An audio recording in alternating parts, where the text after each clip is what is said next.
La Corporación de Jueces y Magistrados está en el proceso de subir a nuestra página web con vínculo en el canal de YouTube de la corporación los diferentes videos de las conferencias que hemos tenido en los temas de especiales y en el último tema general, que fue el de derecho constitucional.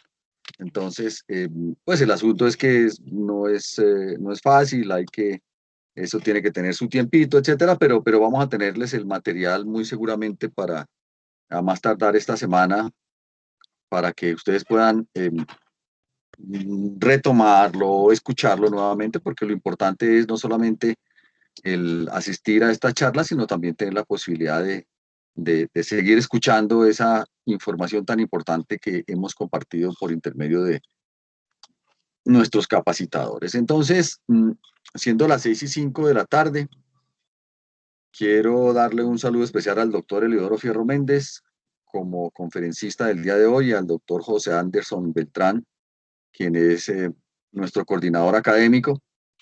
Igualmente a todos nuestros amigos y amigas que nos acompañan en estas charlas.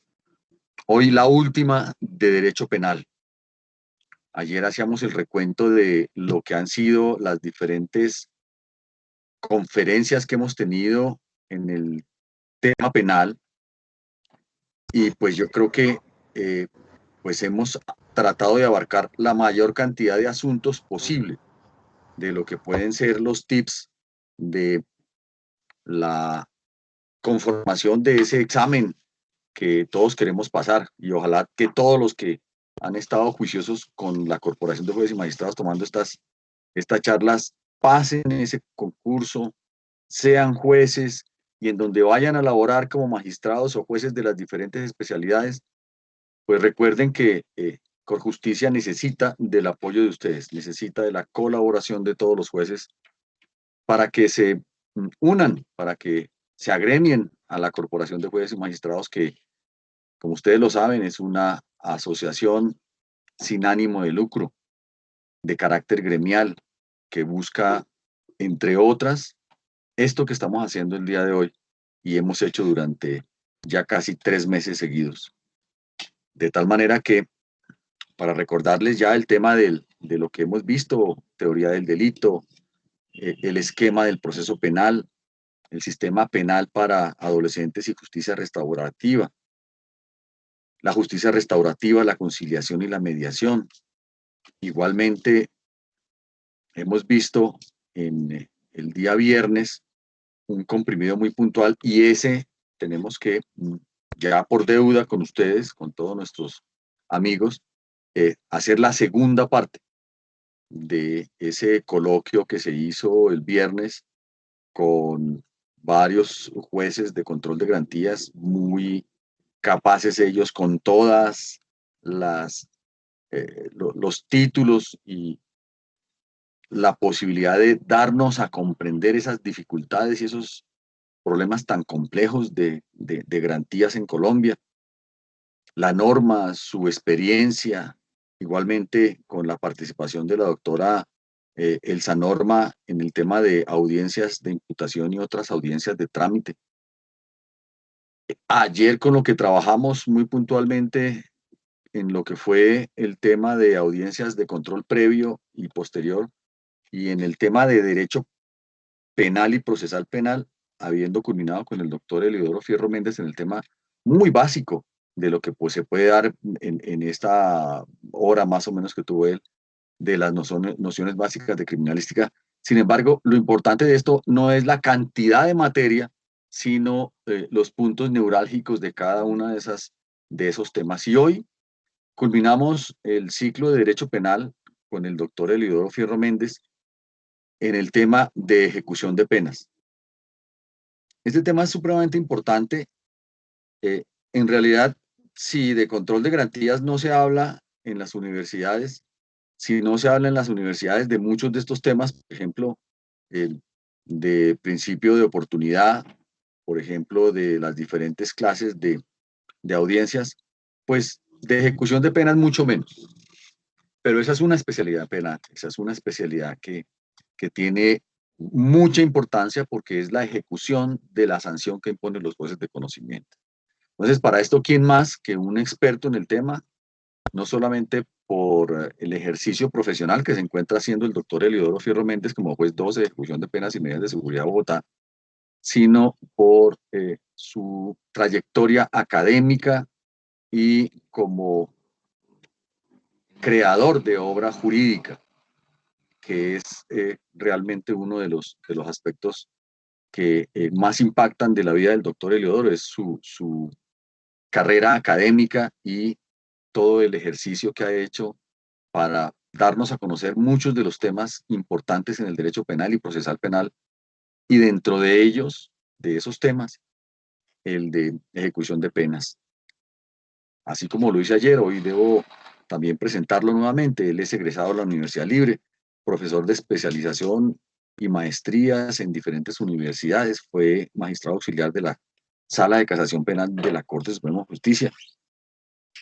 Ha sido profesor reconocido en diferentes entidades, no solamente académicas, sino públicas de diferentes partes del mundo, y hoy nos colabora muy gentilmente, igual de la misma manera, con el tema de ejecución de penas.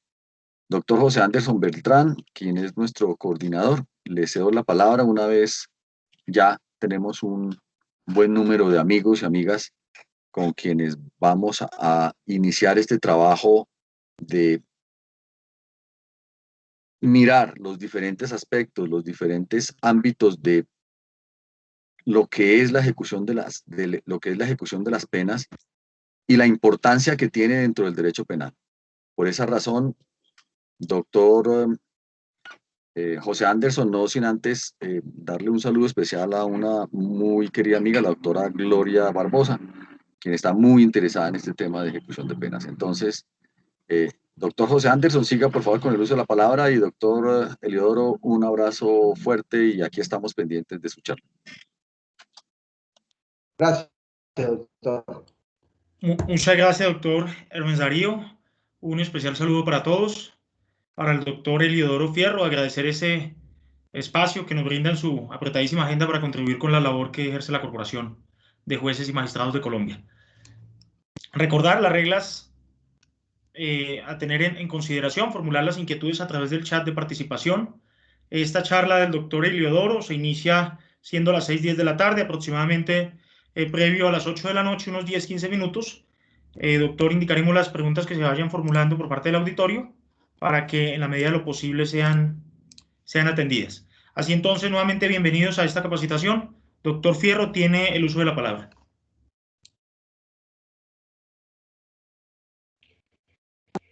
Buenas noches. Gracias, doctor José Anderson. Y un especial agradecimiento al señor presidente de la Corporación de Jueces y Magistrados, Lara Acuña, por esta invitación a compartir con los colegas esta importante especialización como es la ejecución de penas. También agradezco la bondad y la amabilidad que tienen los asistentes y las asistentes a esta charla por el tiempo que dedican para poder tomar nota en esta situación. Es importante tener en cuenta en este momento en que iniciamos la conferencia, que ustedes tengan presente que ejecución de penas, como lo decía el doctor Herbert Darío Lara, no se estudia en las universidades, ni a nivel de pregrado, ni muchísimo menos a nivel de posgrado. Lamentablemente, los posgrados no presentan esta temática, ignoro las razones.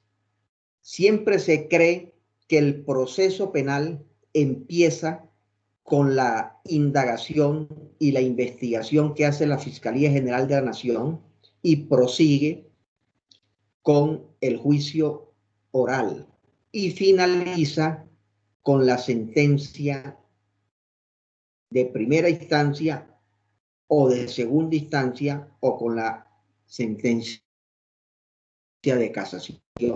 Y ahí terminó el proceso. Esa es una falsa creencia, una equivocación de que simplemente el proceso finaliza con la sentencia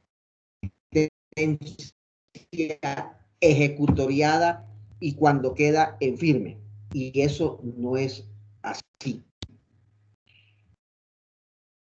Los temas de ejecución de penas, son tremendamente especialísimos.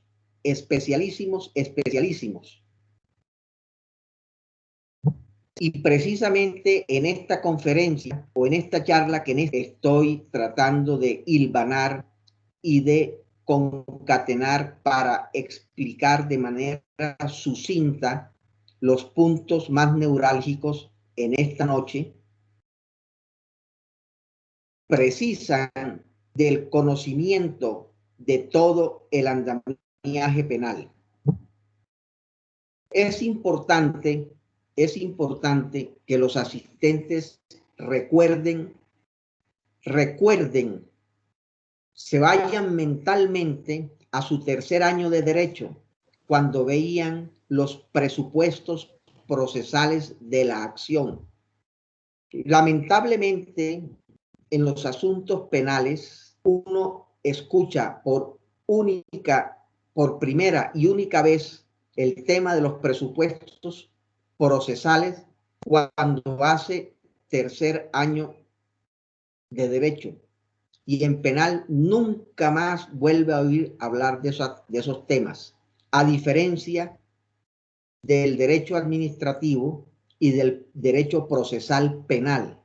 Del derecho procesal civil, en donde sí se analizan, el juez, cuando llega la demanda, verifica que se cumplan los presupuestos procesales previos de la acción, los presupuestos de la acción y los presupuestos para resolver de fondo. Pero en penal se presenta la denuncia y ahí termina todo. Pues bien, veamos lo que acontece en ejecución de penas. Este tema tiene importancia para todos los jueces por una sencilla razón.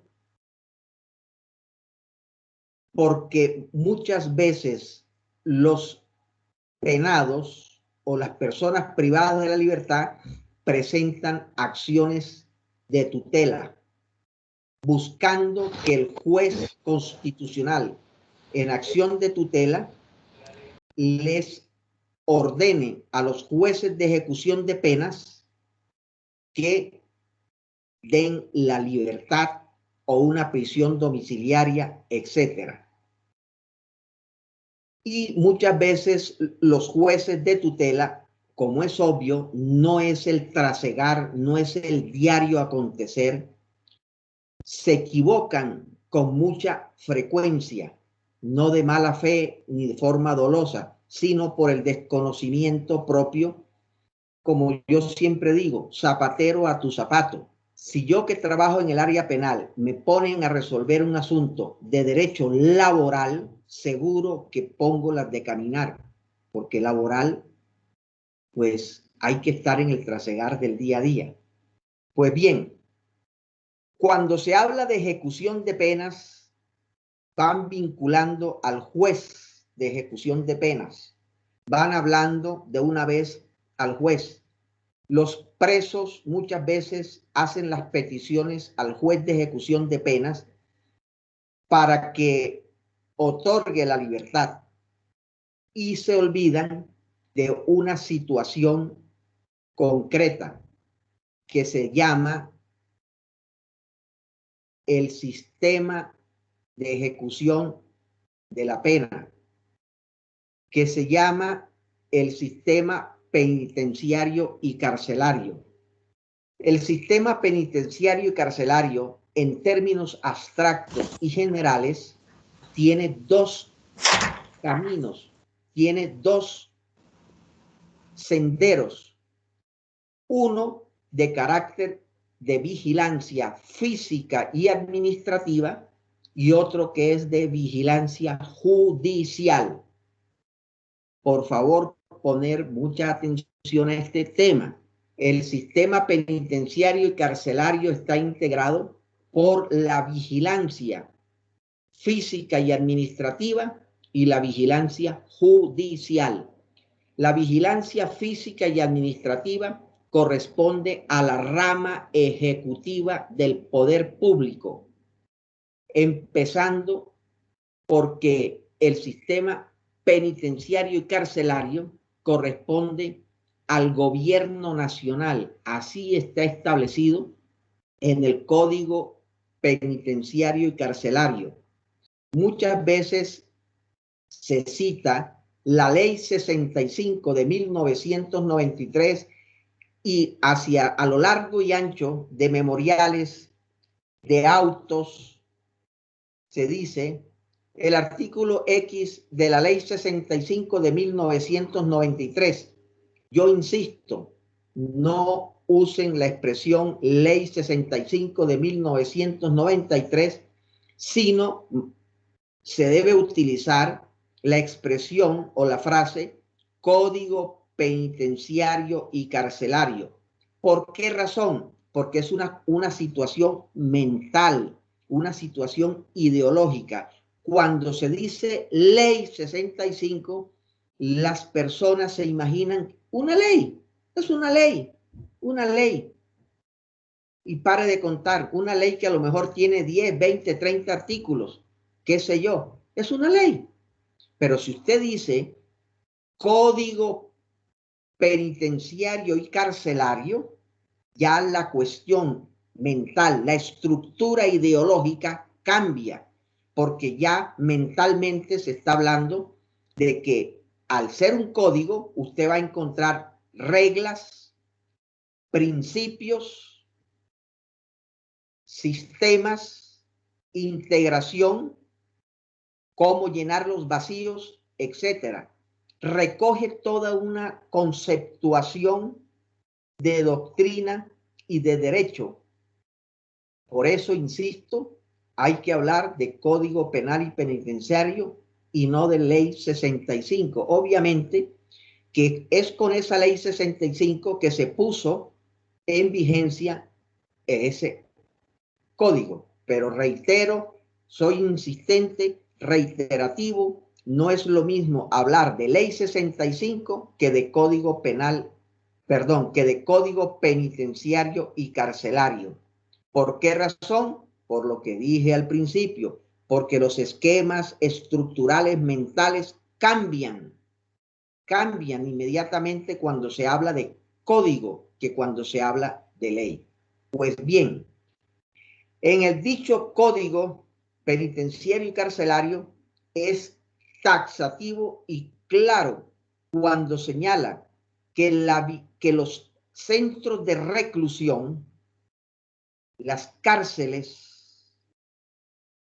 están bajo custodia, bajo cuidado del gobierno nacional, así lo dice.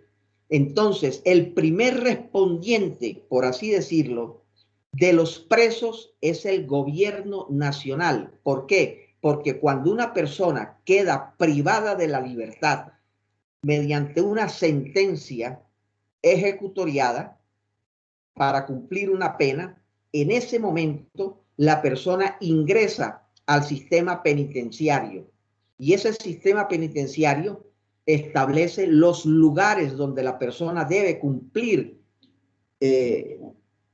la sanción que le impuso el juez de conocimiento. Y en ese momento el gobierno nacional, por disposición legal, es el que asume la custodia física y administrativa de la persona privada de la libertad. Y lo asume a través del Instituto Nacional Penitenciario y Carcelario, INPEC. Y en la escala desciende hacia los directores de los respectivos penales.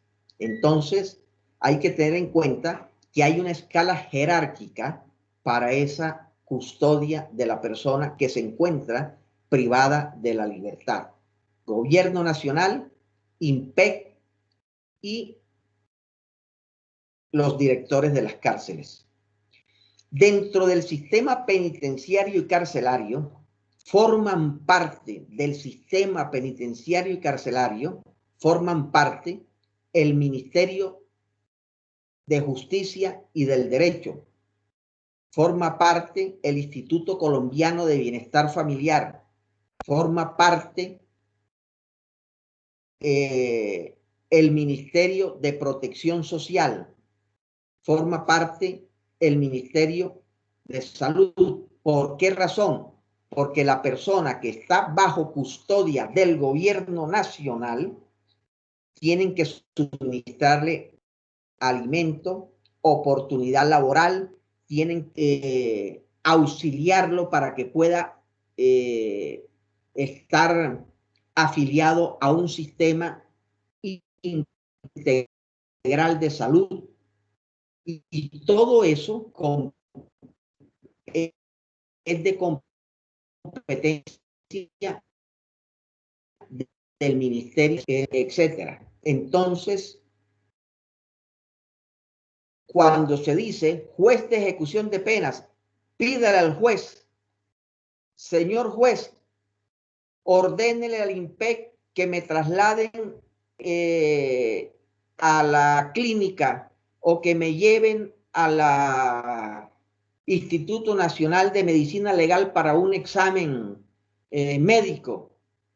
Y muchas veces los jueces de ejecución de penas, por equivocación y a veces también por desconocimiento, van ordenando al director de la cárcel, sírvase trasladar, o le dan la orden al Instituto de Medicina que le practiquen el examen médico legal a determinada persona que está privada de la libertad.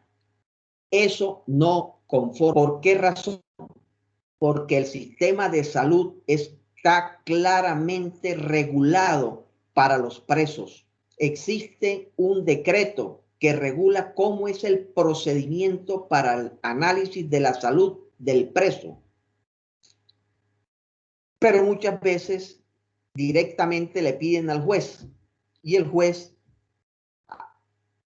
repito, a veces por desconocimiento, a veces por precipitud o a veces en la creencia que está actuando correctamente, va dando las órdenes. Y eso se llama, en rigor jurídico, usurpación de funciones y competencia. Eso no tiene otro nombre. Cuando un juez asume la competencia que no tiene, asume la competencia de algo que no le corresponde, eso se llama usurpación de funciones, no tiene otro nombre. Entonces se meten problemas. ¿Pero por qué? Repito, por el desconocimiento. Los jueces de ejecución de penas no forman parte del sistema penitenciario y carcelario. Y el asunto es simple de entenderlo e interpretarlo. Si los jueces de ejecución de penas formaran parte del sistema penitenciario y carcelario, su superior jerárquico, sus jefes, no serían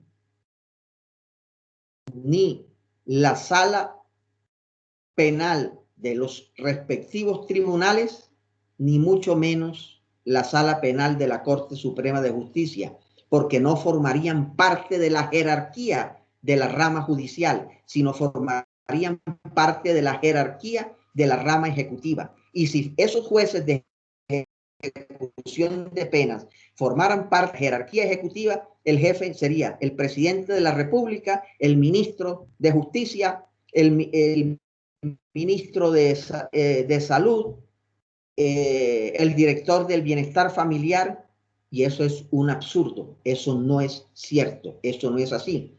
Entonces hay que tener claridad. No importa que en los libros digan lo que quieran decir, y a veces en algunas providencias se encuentra uno y uno lo lee y dice, el que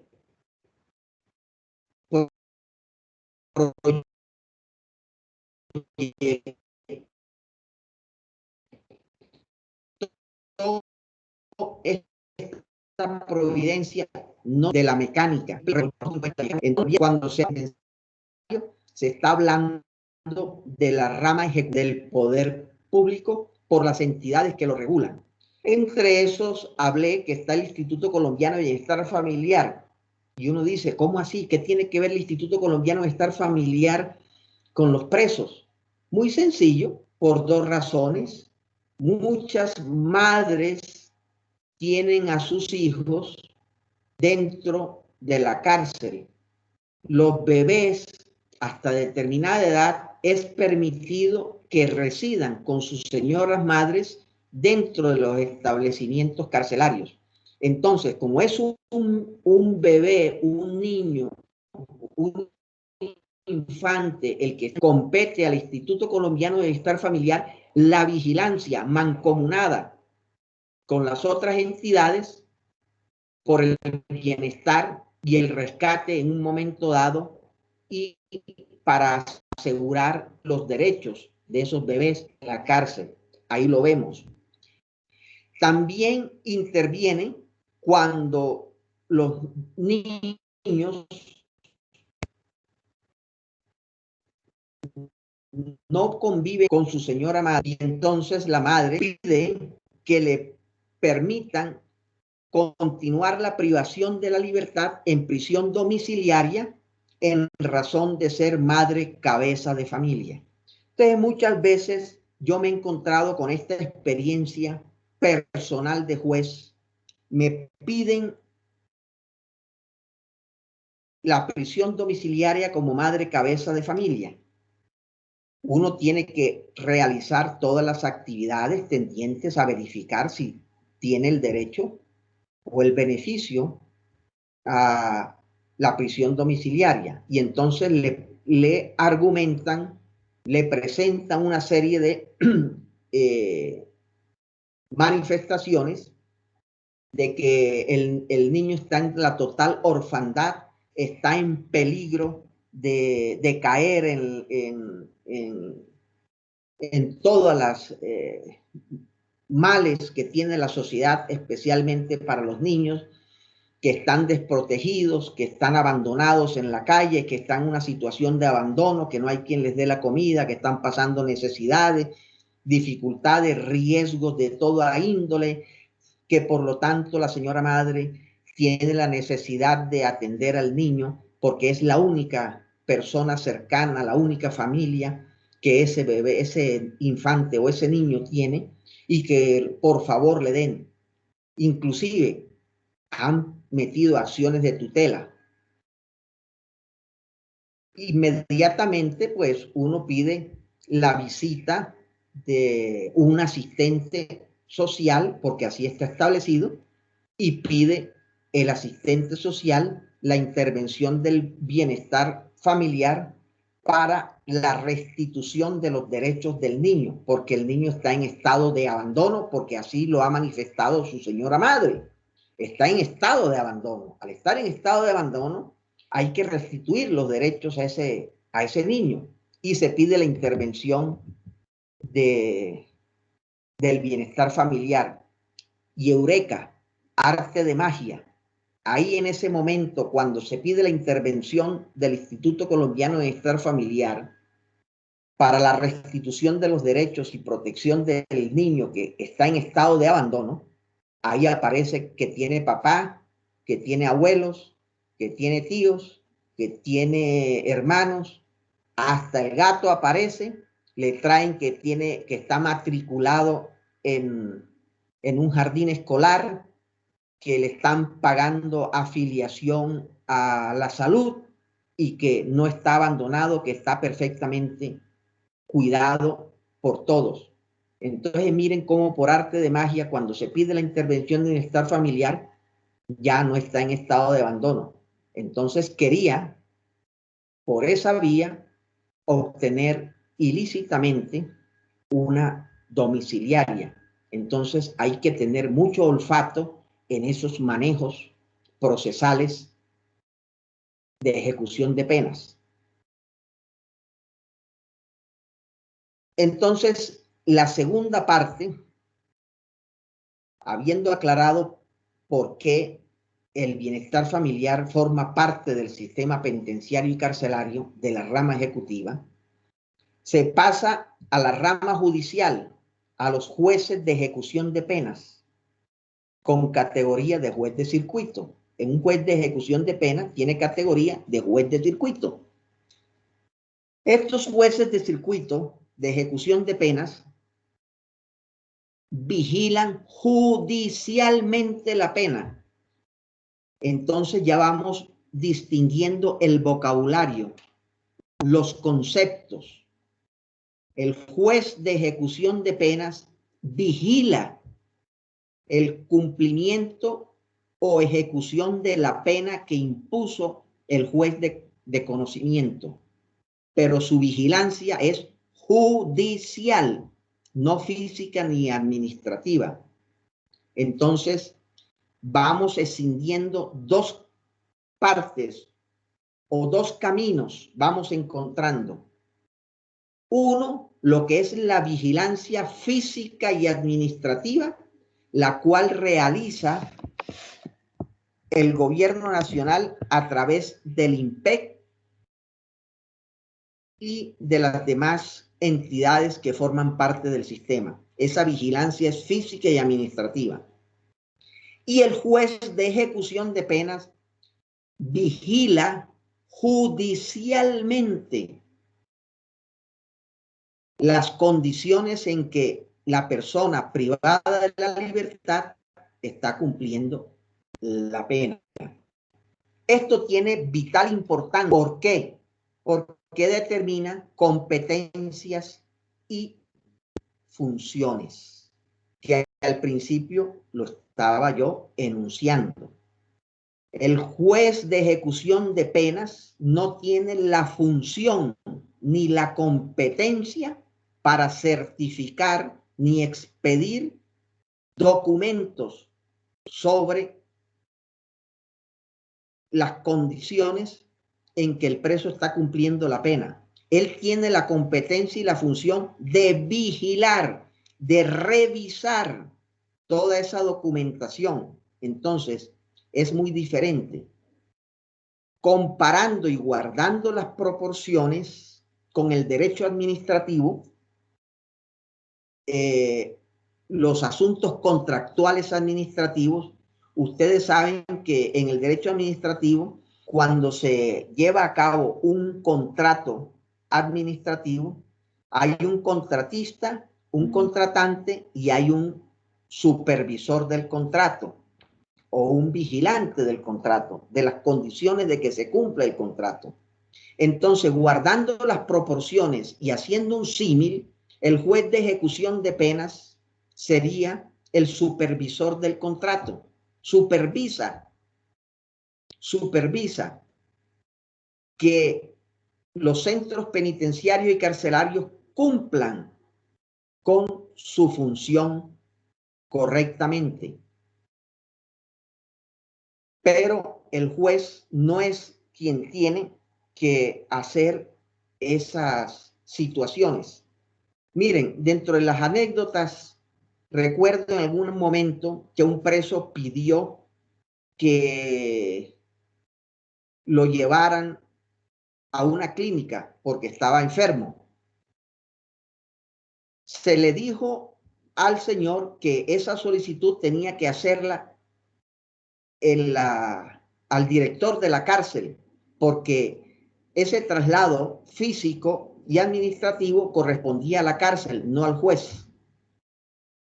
que lo hiciera a la cárcel, pero que sin embargo el juez, en su función de cuando le hacen una solicitud que no es de su competencia, está obligado a enviarla o reenviarla a quien considere ser el competente. Entonces, de oficio, se reenvió a la cárcel. La cárcel se demoró, no hizo, no sé qué aconteció. Total, el preso terminó presentando una acción de tutela. En la acción de tutela, tutelaron. Obviamente, había que tutelar porque no se le estaba prestando la debida atención médica al preso. Y es correcta la tutela. Y había que tutelar. Desde ese punto de vista es acertada la función. Pero ¿en dónde se desfasaron en la tutela? Cuando la orden se la dieron fue al juez de ejecución de penas. Que el juez de ejecución de pena en el plazo, en el término de la distancia, tenía que hacer todas las acciones tendientes a que el preso fuera llevado al centro hospitalario. Se le explicó al juez natural, al juez constitucional, que esa no era función. Sin embargo, dijeron que tenía que trasladarlo, tenía que llevar. Entonces, fíjense ustedes cómo se imparten órdenes en tutela de manera equivocada por no tener la claridad de la vigilancia judicial y de la vigilancia administrativa. Otro de los temas muy socorridos es que todo lo de ejecución de penas se pretende resolver única y exclusivamente con el Código Penal y el Código de Procedimiento Penal. Muchas veces las razones es porque eso es lo que nos enseñaron en la universidad, Código Penal y Código de Procedimiento Penal, y es lo único que conocemos. Pero resulta que la sistemática que integra todo el concepto de ejecución de penas está integrado por el Código Penal, por el Código de Procedimiento Penal, por el Código Penitenciario y Carcelario, por las resoluciones que dicta la Dirección Nacional del Instituto Nacional Penitenciario y Carcelario, INPEC, por las resoluciones que dictan los directores de las respectivas cárceles, por las resoluciones que dictan los ministros que tienen que ver con el sistema penitenciario, por los decretos con fuerza de ley que son dictados. Y entonces uno muchas veces encuentra estos pasajes de la vivencia real, diaria, en los juzgados de ejecución de penas.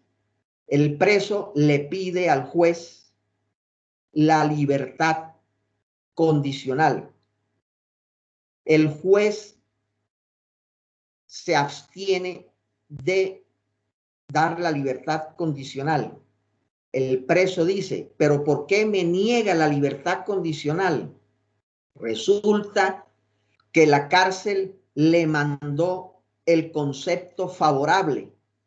Dice, señor juez, usted tiene el concepto favorable para la libertad condicional que le mandó el centro penitenciario y carcelario.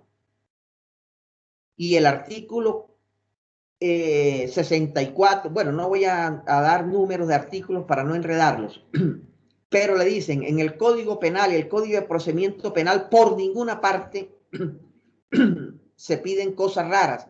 Se dice que cuando la persona ha cumplido el tiempo que establece la ley y tiene el concepto favorable de la cárcel, usted tiene que darle la libertad condicional. Cumplió las 3/5 partes de la pena y la cárcel dice es favorable para que le otorguen la libertad condicional. Entonces, señor juez, usted me ha negado la libertad y ¡pum! Revientan con una acción de habeas corpus. Y entonces dicen que uno lo tiene privado ilícitamente de la libertad o que uno le está prolongando ilícitamente la privación de la libertad. O meten acciones de tutela y le piden 50.000 cosas y suceden situaciones. ¿Por qué? Porque única y exclusivamente hablan del Código Penal y del Código de Procedimiento Penal, pero se olvidan del Código Penitenciario y Carcelario y se olvidan de las resoluciones que son actos administrativos de obligatorio cumplimiento. Recordemos nuestras enseñanzas del derecho administrativo, cuando nuestros profesores nos enseñaban administrativo. Los actos administrativos se cumplen mientras no sean revocados o anulados en el contencioso administrativo, revocados por quien lo emitió o por el superior jerárquico o en una acción contenciosa administrativa que anule ese acto administrativo. Mientras tanto, ese acto administrativo se cumple. ¿Y qué sucede? Existen dos resoluciones. Una es la resolución 6349 del 2016 y la resolución 7302 de 2005. Empecemos por la 7302 de 2005. ¿Y qué es esa resolución?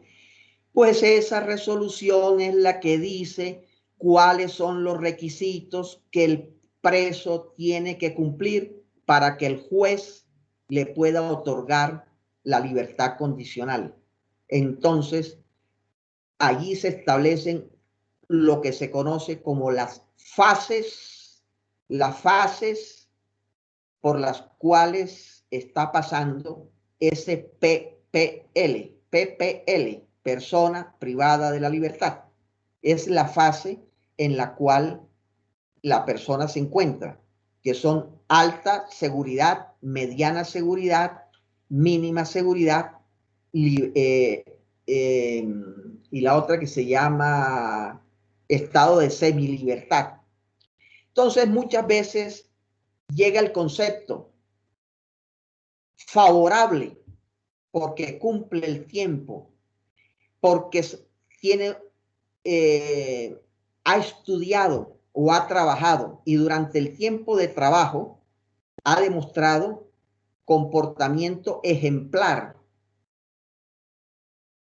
excelente, como trabajador, como estudiante.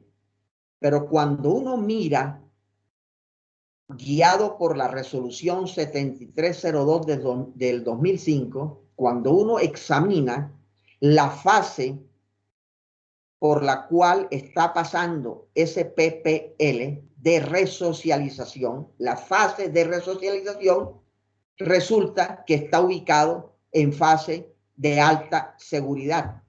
Esto no me lo estoy inventando, esto estoy hablando basado en la experiencia propia, en la experiencia de juez, de los casos que uno ve.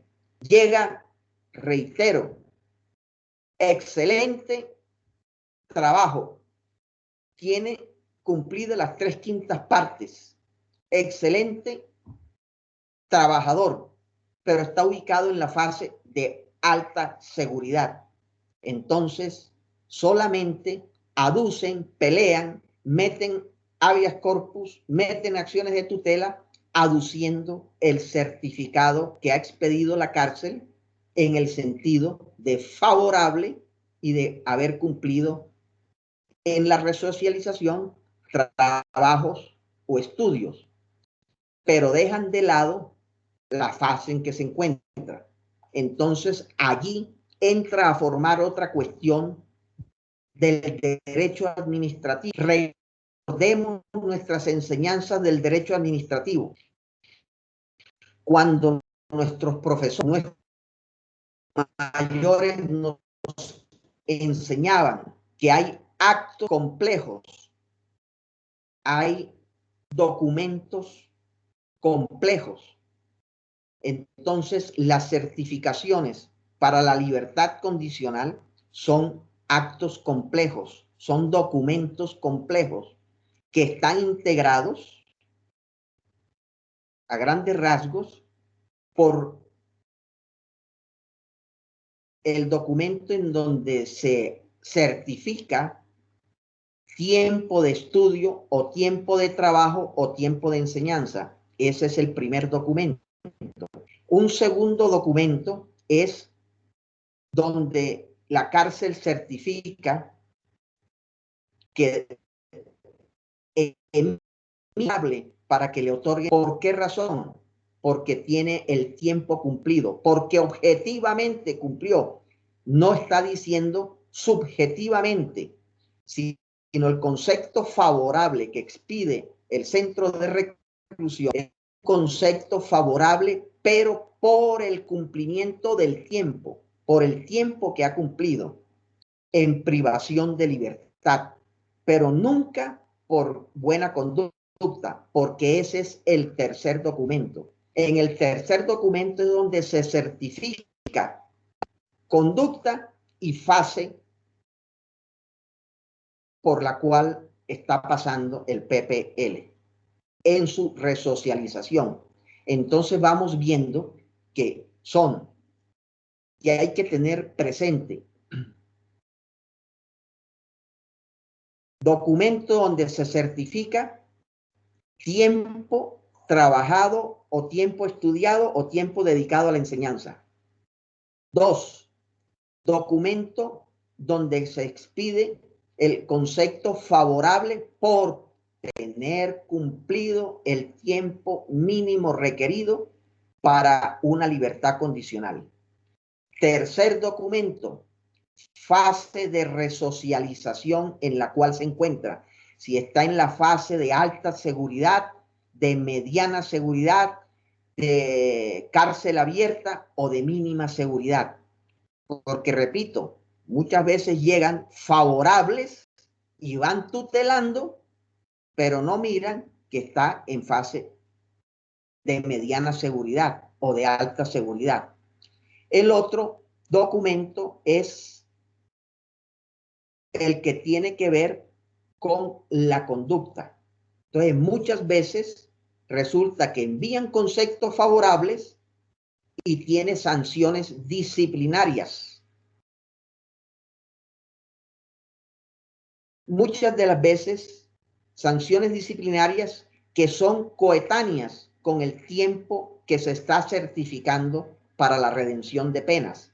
Entonces, la ley le dice, si durante el tiempo en que estuvo estudiando tiene buena conducta, tiene conducta ejemplar o buena conducta como estudiante en el estudio, pero en su comportamiento de conducta en el centro carcelario tiene sanciones, no se le puede reconocer absolutamente nada, nada es nada.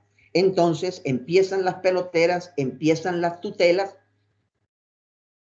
y la fácil, como meten la tutela, entonces córrase traslado al juez para que dé las explicaciones. Y uno dice, ¿dónde están los presupuestos procesales previos de la admisión de la demanda de tutela?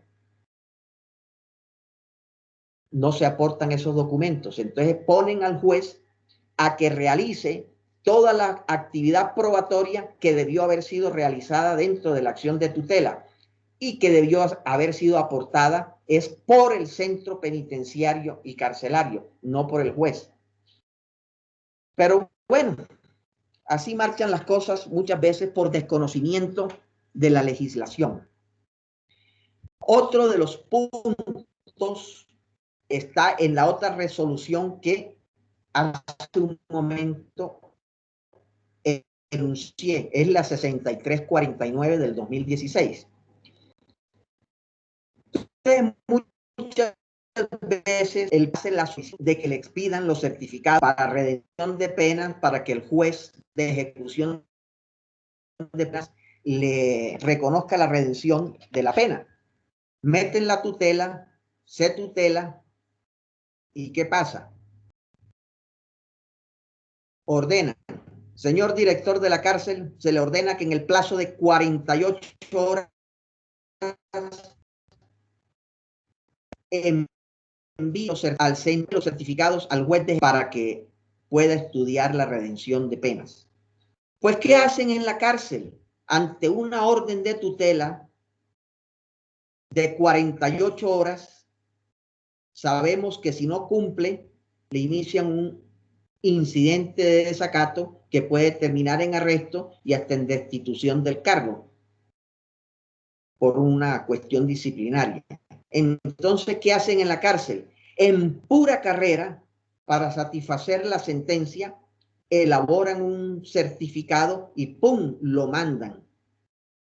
Y cuando uno pide a la cárcel, cuando el juez de ejecución de penas tiene en su poder esas certificaciones que le enviaron de la cárcel para redimir penas, viene el juez de ejecución de penas y le dice: señor juez, perdón, señor director,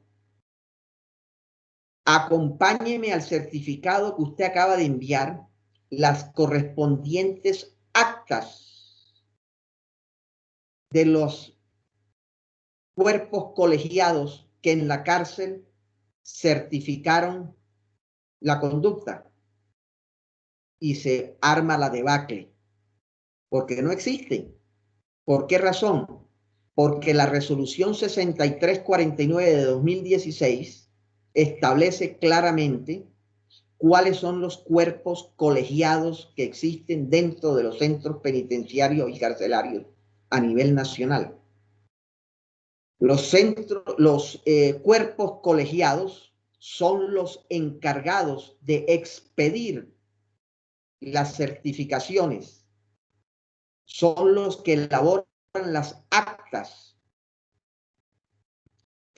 que después son llevadas al director de la cárcel. El director las reúne y, con fundamento en las actas que esos cuerpos colegiados han expedido, él elabora o firma el certificado que envía al juez de ejecución de penas.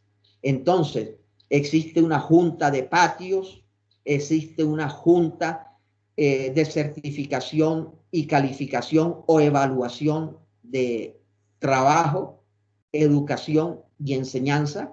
Ellos son los que certifican si el penado ha trabajado o no ha trabajado, cuánto tiempo trabajó, si contaba con la autorización para trabajar, si lo que trabajó estaba dentro del decreto de las autorizaciones o no. Está también la Junta de Disciplina. Todos esos son cuerpos colegiados, reglamentados, reglados. Y además establecen los periodos en los cuales deben reunirse y expedir los correspondientes certificados. Ellos se reúnen cada 3 meses, es decir, se reúnen 4 veces al año. Entonces, muchas veces empieza uno a contar enero, febrero y marzo. En marzo debieron reunirse. En abril no hay reunión, pero en abril meten la tutela diciendo el preso que el 5 de abril pidió que le enviaran los certificados y no se los han enviado, correspondientes al mes de abril, por decir algo. Mete la tutela y tutelan 48 horas. Entonces a mí me llegan certificados de ese mes de abril, o en el mes de mayo, cuando uno sabe que no se han reunido y no se han reunido. ¿Por qué? Porque la reunión fue el último día del mes de marzo. Entonces, ¿de dónde sacaron esa certificación en el mes de abril y en el mes de mayo? Pero como en la tutela dieron la orden de 48 horas, envíe las certificaciones, pues las envían. ¿Cómo se llama eso en rigor jurídico? Un presunto delito de falsedad ideológica en documento público.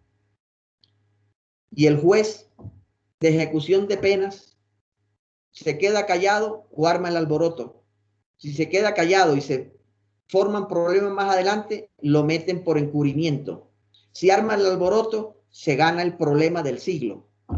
Entonces, miren ustedes la importancia de tener claridad de cuáles son las competencias, las funciones, de conocer el código penitenciario y carcelario, de conocer las resoluciones expedidas por la Dirección Nacional del INPEC. ¿Por qué razón? Porque una orden de esa naturaleza no se puede impartir, así sea del juez constitucional en acción de tutela, porque cuando se imparte que en el plazo de 48 horas envíen la certificación y estamos a mitad del término de los 3 meses, ¿de a dónde va a salir esos documentos? ¿De a dónde van a salir? Tienen que inventárselos. ¿Para qué? Para evitarse un incidente de desacato. ¿Y de dónde proviene? Del desconocimiento de las resoluciones que les acabo de enunciar. Esto yo no me lo estoy inventando. Los que piensen que son invenciones mías o duden del tema, con mucho gusto, cuando quieran, les muestro providencias, les muestro certificaciones. Otro de los temas también muy recurrentes que no se tienen en cuenta es que traen a colación el Código Penal y el Código de Procedimiento Penal, especialmente en los delitos de concierto para delinquir agravado. En los delitos de concierto para delinquir agravado, dicen, la persona privada de la libertad tendrá derecho a la libertad, salvo estos delitos, bla, bla, bla, bla, bla, bla. Y dice, el último parrafito, el penúltimo párrafo, cuando se trate del artículo no sé qué, no se aplica esta situación. Entonces viene un preso, pide libertad condicional, el juez de ejecución de penas le niega la libertad condicional y ¡pum!, lo denuncian prevaricato por acción. ¿Por qué razón? Entonces cogen única y exclusivamente ese artículo y dicen, señor juez, yo estoy condenado por el delito de concierto para delinquir agravado y por ninguna parte fui condenado por extorsión ni por terrorismo. A mí me condenaron fue por concierto para delinquir agravado. En ninguna parte aparece secuestro extorsivo. Usted se lo está inventando. Entonces, como usted se inventó un delito por el cual no me condenaron y le traigo a colación la sentencia y se la refriego en la cara y se la anexo a la denuncia, usted prevaricó porque me está negando la libertad con violación de la ley. Y entonces uno pregunta. Por eso muchas veces en las sentencias uno dice, hombre, si los hechos, la persona le abrieron la investigación por secuestro extorsivo, narcotráfico, lavado de activos, libran la orden de captura por esos delitos, luego lo capturan porque la orden de captura señala que son los delitos de narcotráfico, lavado de activos, secuestro extorsivo. Pero cuando ya se está viendo que le van a hacer las imputaciones, legalizan la captura. Cuando legalizan la captura por narcotráfico, secuestro extorsivo, lavado de activos, porte ilegal de armas de fuego, pertenencia a grupos armados ilegales. Cuando ya se ve que va para formulación de acusación, llama a la fiscalía y le dice, voy a hacer un preacuerdo. Y hacen el preacuerdo. Y cuando hacen el preacuerdo, entonces hacen la imputación de concierto para delinquir agravado. Ya no están desglosados como delitos, no están desglosados como comportamientos, se me va la palabra en este momento, como concurso de delitos. Ya entonces el fiscal no habla de concurso de delitos, sino que preacuerda, recoge a todos y dice concierto para delinquir agravado. Hace la propuesta al juez de conocimiento, el juez de conocimiento hace la narración y después en la parte resolutiva y en la parte de la dosificación de la pena dice concierto para delinquir agravado, así en abstracto. Y dice en la resuelve, se condena a fulanito de tal por el delito de concierto para delinquir agravado y ¡pum!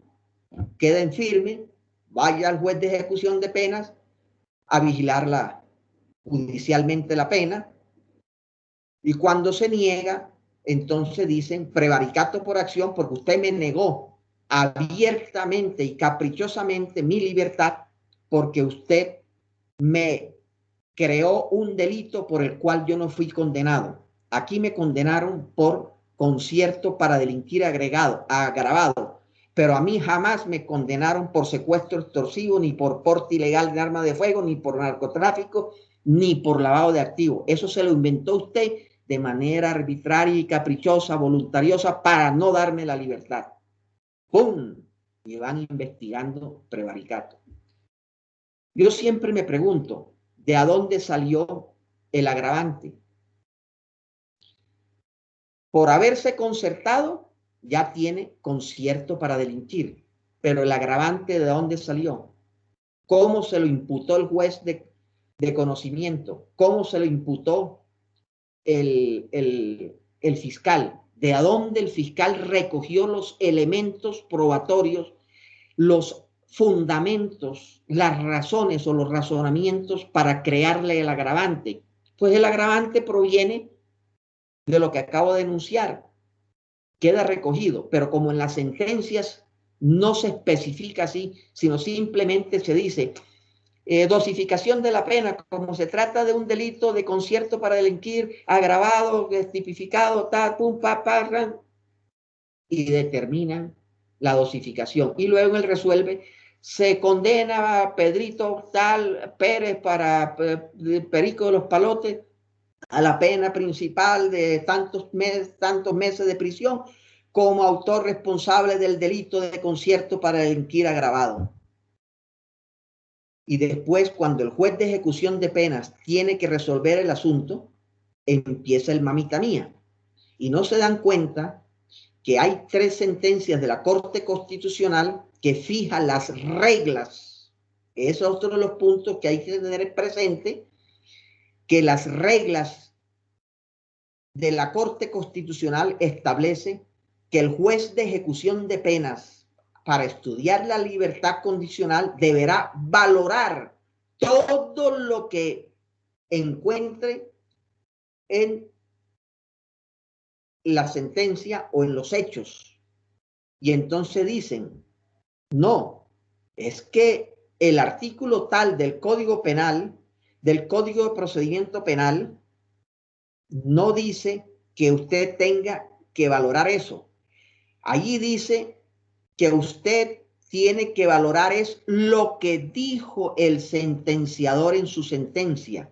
Y entonces le dicen, lo que dijo el sentenciador en su sentencia es lo único que usted puede aplicar, porque de lo contrario usted está revalorando lo que ya valoró para la condena el juez de conocimiento. Y entonces usted no puede hacer. Y entonces resulta que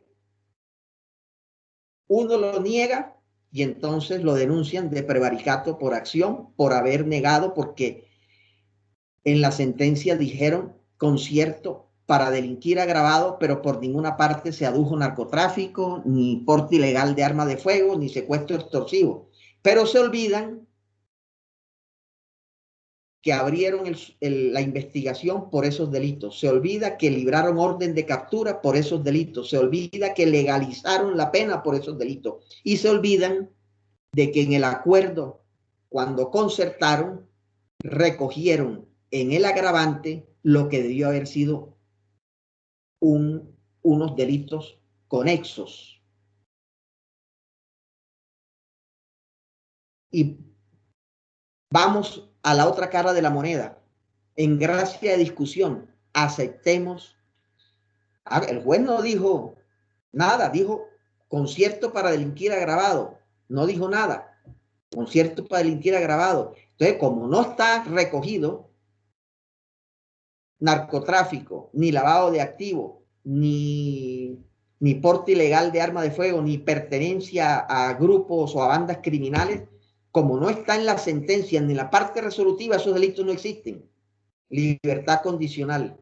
Y resulta que es soberano personaje de unas bandas tenebrosas dedicadas al narcotráfico internacional, al lavado de activos.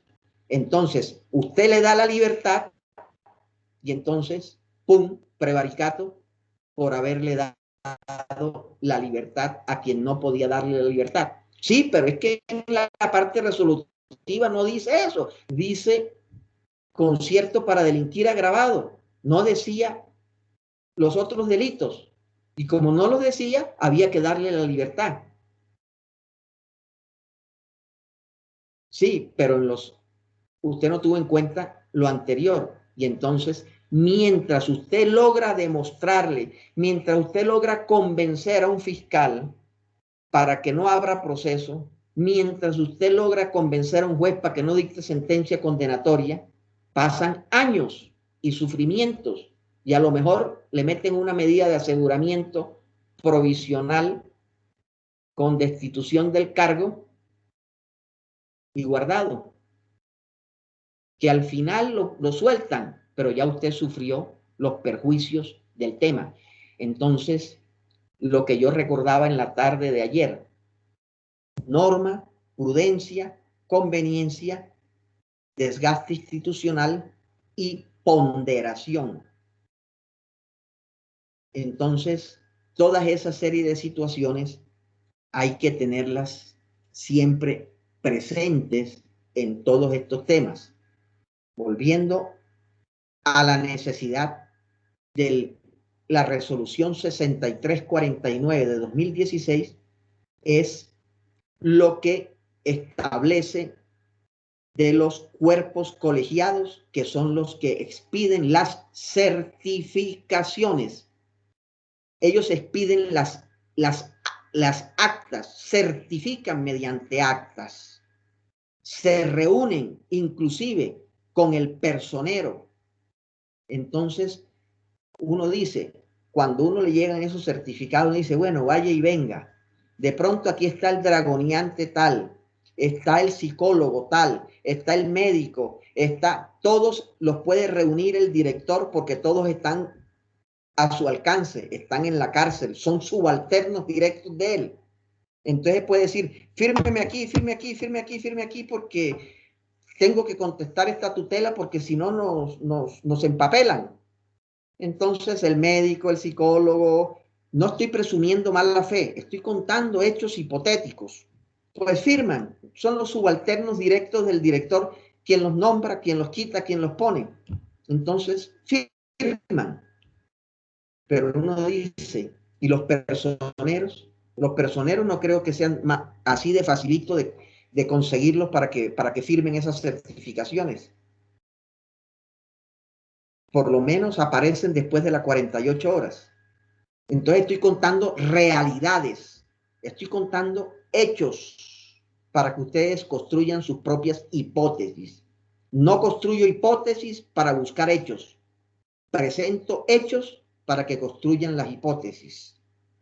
Entonces, fíjense ustedes que eso de 48 horas para que expidan y lo que le llega a uno dentro de las 48 horas para cumplir y evitar o desmontarse de un incidente de desacato, ponen al pobre juez de ejecución de pena entre la espada y la pared. Si no da la libertad con eso, entonces vienen quejas, vienen esas cosas disciplinarias que se abren en el Consejo Seccional de la Judicatura, la vigilancia administrativa. Vienen las vigilancias administrativas, ponen en entredicho al pobre cristiano, y si la otorga, entonces quedan las dificultades. Entonces, por eso reitero, tengamos presente siempre que una cosa es el sistema penitenciario y carcelario establecido para la rama ejecutiva del poder público y otra la que atañe a la vigilancia judicial que corresponde a la rama judicial del poder público a través de los jueces de circuito de ejecución de penas y medidas de seguridad. Que todo lo concerniente a la expedición de certificados de buena conducta, de trabajo, de educación, eso es de competencia administrativa. Los traslados para los sistemas clínicos, eso es de la cárcel, no es del juez. El juez vigila que se cumplan las cosas. Ahora, si el preso ha hecho las solicitudes y no se le han cumplido, hombre, en lugar de estar acudiendo a tutelas, dígale al juez que vigila la pena, mire, señor juez, yo hice estas peticiones para que usted pueda redimir mi número de meses y la cárcel no lo ha querido enviar. Entonces, como usted vigila lo que hace la cárcel, le pongo en conocimiento que no están cumpliendo para que usted lo haga cumplir. Y listo, no hay necesidad de tramitar una acción de tutela, desgastar la institucionalidad en eso. El juez de ejecución de penas automáticamente ahí sí interviene y ordena, porque ya hay un hecho que le abre la competencia. Mientras no exista el hecho que aperture la competencia para el juez y él se mete, está usurpando funciones, está usurpando competencias. Sí, él tiene la facultad de vigilar, pero la facultad de vigilar nace a partir de los hechos. Él no se lo puede inventar.